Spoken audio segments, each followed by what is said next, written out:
While we all have gathered today to celebrate my father's retirement, I want to thank you all for joining on this auspicious day. It's my pleasure to talk about a person who has served the department for 41 years. So far, so well. I would just like to share a few words about him. That's strange. He worked so hard to fulfill all our desires that he did not let a burning rate touch us. He is absolutely a diligent and sedulous human being as well as a government servant. Just a moment. He ran so fast in this race that he did not look back. The moment he stopped and looked back, strangely there was no competition with him. He was all the way successful. We always had this complaint that, Papa, you don't give us time. You don't have time for us. You need to get some time for us. But now I realize being privileged is the best gift he could ever give us. And he gave it all. He wanted to see his children on the top. Always. There's this time yet to come. But yes, Dad, I can proudly say you have imbibed all the virtues and qualities that would lead us to a successful way sooner. Thank you so much for being the invisible pillar to the family. We owe you everything. All the hard work and efforts throughout his lifetime had worked wonders. Not only for the department he served, but for the family as well. And likewise is the role played by my grandparents and my mother, who have faced every hardship with him and supported him in his every thick and thins. What we are today is all because of our parents. My father is a man of discipline, and so was imbibed in us since our childhood. He has helped every poor and every needy, and gave us the same values to never turn our backs on anybody who's there at the doorstep or in any of the obnoxious stage. The best things in the life comes to those who always give the best. And this man, my father, has always given his best to the society as well as to everyone. From office hours to overtime hours to rushing home and balancing all your duties so well to give us the most luxurious life we ever wanted of. My dear Dad, you have served your work, your organization all these years with great devotion, courage and hard work. The world would be so much better if there would be more people like you. You are the embodiment of a perfect father who has always loved us with all your heart. And as your retirement begins, I wish that you pursue all the hobbies that you kept in the queue line since so long. We'll ensure that your retirement will be the best and the most happening phase of your life. We can't wait for the coming years to unfold with the unbelievable joy and vitality, of course. Congratulations on extending your weekend with 5 more days now. It's time to pursue a lot of fun and family time with us also. क्या खूब कहा है किसी ने, एक और जिंदगी मांग लो खुदा से, ये वाली तो दफ्तर में ही कट जानी है। ना खुशी खरीद पाता हूँ, ना गम बेच पाता हूँ, फिर भी न जाने क्यों मैं हर रोज कमाने जाता हूँ, फिर भी न जाने क्यों मैं हर रोज कमाने जाता हूँ। Happy retirement, my dear father. God bless you with good health and all the happiness. Thank you everybody. You have been a great audience. Thank you. मैं अपनी रिटायरमेंट पार्टी गुजारी एक शेयर को स्टार्ट करता हूँ। मिटा दे अपनी हस्ती को अगर कुछ मर्तबा चाहिए, काना खाक में मिलके गुले गुलजार अति सत्कार्यों महान डायरेक्टर सेक्शन एजुकेशन, सत्कार्यों doctor Gursahib Singh Mahal, additional director research, head doctor Mahesh Ranji, department foreign power machinery. अज के इस विदायगी मौके पर मैं थोड़े नाल अपने बारे कुछ गल्लां साझियां करना चाहता हाँ। मैं इस कॉलेज में अपना सफ़र बतौर ड्राफ्ट्समैन 3 सितंबर 1980 में सॉइल वाटर इंजीनियरिंग शुरू किया। इस कॉलेज तो बाद डिपार्टमेंट के बाद मैं 1983 में doctor BS Pathak professor emergency school director school of energy ਹੈ, ਉਹਨਾਂ ਕੋਲ ਆ ਕੇ ਰੈਗੂਲਰਾਈਜ਼ ਹੋਇਆ ਸੀ। ਜਦੋਂ ਮੇਰੀ ਇਹ ਪੋਸਟ ਐਡਵਰਟਾਈਜ਼ਮੈਂਟ ਹੋਈ ਸੀ ਉਦੋਂ 142 ਕੈਂਡੀਡੇਟਸ ਨੇ ਡਾਕਟਰ ਅਪਲਾਈ ਕੀਤਾ ਸੀ, 142 ਕੈਂਡੀਡੇਟਸ। ਔਰ ਉਸ ਵੇਲੇ ਇੱਕ ਕੈਂਡੀਡੇਟ ਦਾ ਜਿਹੜਾ ਐਕਸਪੀਰੀਅੰਸ ਸੀ ਉਹ 23 ਸਾਲ ਦਾ ਸੀ, 23 years experience. He was working with Punjab agro. तो मेरी उम्र उस वे करीब 19 साल थी, मैं फ्रैशर सीगा, कॉलेज तो निकलिया सीगा। तो डॉक्टर के डी मानन डी सी उस वे जिन्हें मैकेनिकल हैसी नाल दी, डॉक्टर जी एस पाठक इन्होंने टेस्ट ऑर्गेनाइज करता कि इसे डायरेक्ट ड्राफ्टमैन रख नहीं सकते, कि उस तो पहले 8 साल प्रेस की नौकरी करने तो बाद एक बंदा ड्राफ्टमैन की पोस्ट वास्ते एलिजिबल होंदा सी जी, otherwise you cannot appoint as a direct draftsman. तो तुसीं प्रोफैसर या असिस्टेंट प्रोफैसर वाले एसोसीएट के प्रोफैसर थे। तो जो एक टैसट पाया गया मैं अज भी याद है जी, ड्राइंग हॉल के अभी जो अभी बैठ गए तो पेपर जो दिता 1.5 घंटे का पेपर से जी, तो मैं 25 मिनट बाद पेपर अपना खत्म कर दिया। डॉक्टर मानन एक प्रोफैसर से गुप्ता साहब से जम्मू तो सी वो सी, और जो देख रहे तो मैं पेपर 25 मिनट अपना कंप्लीट करता, जस्ट 25 मिनट्स 1.5 घंटे पर। तो मैं जो लैके अपनी शीट पढ़ाई डॉक्टर मानन उन्होंने मेरे मुँह को देखा जी, मेरी छोटी छोटी गाड़ी सी उसमें 19 साल का उस रिस्पेक्ट चाइल्ड। और मैंने मेरा पेपर देखा तो मेरे मुँह देखा जी, और मैंने तो एक बार दोबारा देख लो। तो टाइम बहुत सी, तो मैं एक प्रोजेक्शन लाइन से डॉक्टर टाइम में लानी भुल गई सी। जो मैं दोबारा जाके देखा भी वजह की है, डॉक्टर ने किया स्पैशल तौर पर, तो मैं जो डॉक्टर लाइन लगाती, उस तो बाद जो मैं पेपर देन गया 5-7-10 मिनट के फिर दोबारा, तो डॉक्टर साहब मैंने कहा wish you all the best. बाकी सारे जोड़े कैंडीडेट्स भी पेपर करते हुए से मैं सब तो बाहर आ गए। डॉक्टर पाठक हो गया, कहता मिस्टर शर्मा पेपर दे के नहीं आए, वही मैं दे रहा। मैं आके 12 काम शुरू करता डिपार्टमेंट में। उस वेले उन्होंने सारे आई स्टूड फस्ट। तुम अगर मेहनत करते हो तो मेहनत थोड़ा रंग भी लाती है, तो तुम्हें भाग भी लाती है। तुमने इसलिए दसिया कि थोड़ा पता होना चाहिए कि पहला जो सिस्टम से उदों आप घड़ी दे के नहीं आते। मैं अज भी याद है डॉक्टर पाठक ने कई रात 9 बज जाते थे जी, असं तो गैसीफायर बनते थे जो शर्मा साहब आपको गैसीफायर कंप्लीट करके जाना, मुझे सुबह दिल्ली ड्राइंग लेके जानी थी।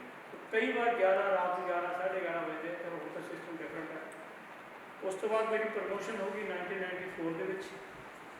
मैं डिपार्टमेंट फायर पावर मशीनरी आ गया जी, और 94 तो लेकर ਹੁਣ तक मैं अपनी सेवा करीब 27 साल डिपार्टमेंट फायर पावर च निभा रहा।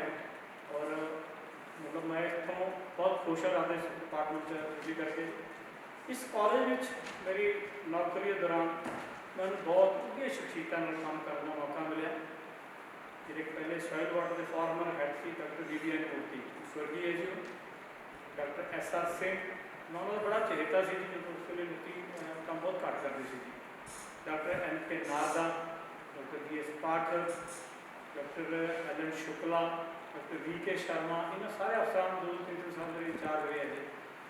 Doctor Jaskaran Singh Mahal ji, doctor Gursahib Singh ji, doctor Manjit Singh ji, doctor SK Singh, doctor Kumar Dikshit ji, doctor Rajesh Goyal ji, doctor Manpreet Singh ji का काम करना मैं सुहाग प्राप्त है। मैं अपनी ड्यूटी अपनी योग्यता अनुसार बखूबी निभाया, मेरे अफसर साहबान वालों भी मैं पूरा सहयोग प्राप्त होया, जिसका सदका मैं आप सब का दिलों धन्यवादी हाँ। आप सब को पता है कि नौकरी का एक निश्चित समा होता है। जो असी नौकरी शुरू करते हाँ तो सानू पता होता है कि असी एक दिन रिटायर भी होना है, पर उस समय सानू एहसास नहीं होता, ना असी इस चीज़ को तो याद रखते हाँ ये समा कितनी जल्दी बीत जाएगा।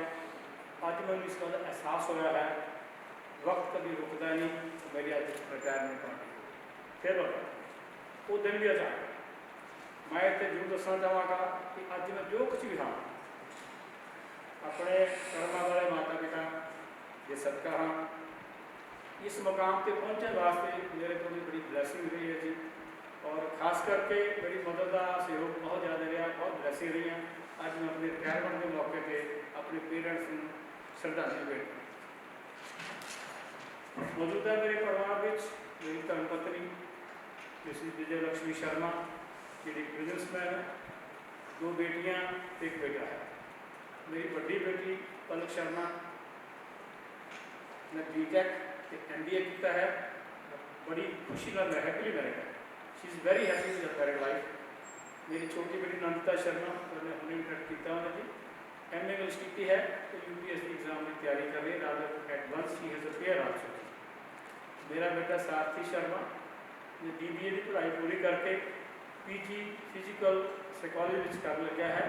रिसेंटली ही स्टार्ट करती। मेरी पत्नी ने मेरी जिंदगी के हर खुशी के मौके पर मेरे नाल मोढे नाल मोढा जोड़ के मेरा हमेशा साथ दिता है। इसका बहुत धन्यवादी है। मैनू PAU की अपनी सर्विस दौरान अपने सहकर्मियों का बहुत सहयोग मिला, जिसके लिए मैं सारे का बड़ा धन्यवादी। मैं इतने सारे अफसर साहबान, प्रोफैसर साहबान और अपने साथियों तह दिलों धन्यवाद करता हाँ ते आस करता हाँ मेरा डिपार्टमेंट हमेशा चढ़ती कला रहे, दिन दुगनी रात चौगनी तरक्की करे। मैंने इस गल की बहुत खुशी है कि मेरे डिपार्टमेंट का माहौल सुखावा और उत्साहपूर्ण होने कारण भी मैं अपना काम बड़ी संजीदगी नाल कर सकिया हाँ। इस डिपार्टमेंट दी यादां मेरी आने वाली जिंदगी का सरमाया है। मैं अपने वालों अपने परिवार वालों आप सब का अति शुक्रगुजार हाँ कि आपने इतने मेरी विदाई की पार्टी बहुत वधिया ढंग नाल ऑर्गेनाइज करके मेरी खुशी बहुत इजाफा किया है। मैं PAU college of agriculture engineering and technology and department farm power machinery का हमेशा रही रहा, जिथे मैं अपनी जिंदगी का सुनहरी और अहम समा इतने गुजारिया है। तो जिंदगी की तमाम खुशियाँ इतों ही हासिल की। मैं आप सब का मुझ दिल दी गहराइयों तो शुक्रिया अदा करना चाहता हाँ कि मेरे 41 साल के सेवा के दौरान अगर किसी नाल कोई ऊँची नीची गल हो गई होवे, मैं उसकी क्षमा का याचक हाँ और मैंने उम्मीद है तुम मैंने जरूर माफ करोगे। मैं आप जी की आपके सब के परिवारों की लंबी उम्र और चंगी सेहत लिए परमात्मा के अरदास करता हाँ तो अपनी आने वाली जिंदगी परमात्मा को समर्पित करके अपनी घरवाली के बिजनेस में साथ देके बिताना चाहता हाँ। सुखदेव सिंह भवन में आयोजित अपनी रिटायरमेंट पार्टी में शिरकत करने वाले सारे अफसर साहबान, अधिकारी साहबान ये मेरे सहकर्मियों का मैं तय दिलों शुक्रिया अदा करता हाँ जिन्होंने उत्थे आके मेरा मान बढ़ाया। My special, I'm going to repeat this word, my special thanks goes to Dr. Gulsab Singh, Manesh, Dr. I.S. Taliwal, Dr. Kumar Dikshit, Dr. Manjeet Singh, Dr. Manpreet Singh, and Dr. Rajesh Goyal. My also thanks goes to Shri Jagmohan Singh ji, who have always insisted me in every time. Particularly, I am real thankful once again to Dr. Manpreet Singh. जो भी कितने मैंने कोई जो किसी चीज़ की मशवरे दी या सलाह दी या हेल्प की लोड़ पई है तो डॉक्टर मनप्रीत ने मेरे एक फ्रेंड वाला माहौल रखा क्योंकि मैं काफ़ी बड़ा है पर मैंने बड़ा सुखामा माहौल करके मेरी हर जगह मदद करने की कोशिश की और की भी आप कोशिश और की। अज मेरे को अगर किसी साथी को कभी मेरी याद आए या कभी उन्हें मिलना चाहे या मिलने को सेवा हो, you are always welcome to see me at my residence 61 I Sarabhan. मेरा नंबर गेट के सामने सराबा नगर है, एक 8 नंबर कार है, कार के सामने कभी मेरी प्राइवेट सेवा हो, you all are always welcome. प्यार मुझे बोले मैं कल कहने जाना, तुम चलने का हौसला तो करो, दिशाएं बहुत हैं, तुम चलने का हौसला तो करो, दिशाएं बहुत हैं, कांटों की फिक्र मत करो, तुम्हारे साथ दुआएं मत, बस ट्राई करो। मेरे वालों अपने सारे कर्मचारी साथियों की बेनती करना चाहूँगा कि अपने सीनियर का हमेशा आदर करो, उन्होंने गल को इग्नोर ना करो, उन्होंने जी वो गल कहते हैं अगर तुम ईमानदारी नौकरी करना चाहते हो अगर थोड़ा इमीडिएट बॉस थोड़े क्वेश्चन है जी ईवन सुप्रीम कोर्ट जज थोड़े खिलाफ कुछ नहीं कर सकता। एग्जाम्पल दे रहे हैं गल ਬੌਸ ਹੀ ਜਾਣਦੇ, ਬੌਸ ਇਹਨਾਂ ਦੀ ਪੂਰੀ ਕਦਰ ਰਿਸਪੈਕਟ ਕਰਨ ਤੋਂ ਬਾਅਦ ਆਪਣੇ ਕੰਮ ਨੂੰ ਹਮੇਸ਼ਾ ਤਰਜੀਹ ਦਿਓ। ਤੁਹਾਡਾ ਮਾਨਸਿਕ ਸੰਤੁਲਨ ਵੀ ਠੀਕ ਰਹੇਗਾ, ਤੁਹਾਡਾ ਕੰਮ ਕਰਨ ਦੀ ਮਨ ਵੀ ਲੱਗੇਗਾ ਅਤੇ ਇਹਨਾਂ ਦੀਆਂ ਆਫਿਸਰ ਸਾਹਿਬਾਂ ਦੀ ਬਲੈਸਿੰਗ ਕਰਦਾ ਰਹਿਣਗੀਆਂ। ਅੰਤ ਵਿੱਚ ਮੈਂ ਤੁਹਾਡਾ ਸਾਰਾ ਧੰਨਵਾਦ ਕਰਦਾ ਹਾਂ। I will miss you all. Thank you very much.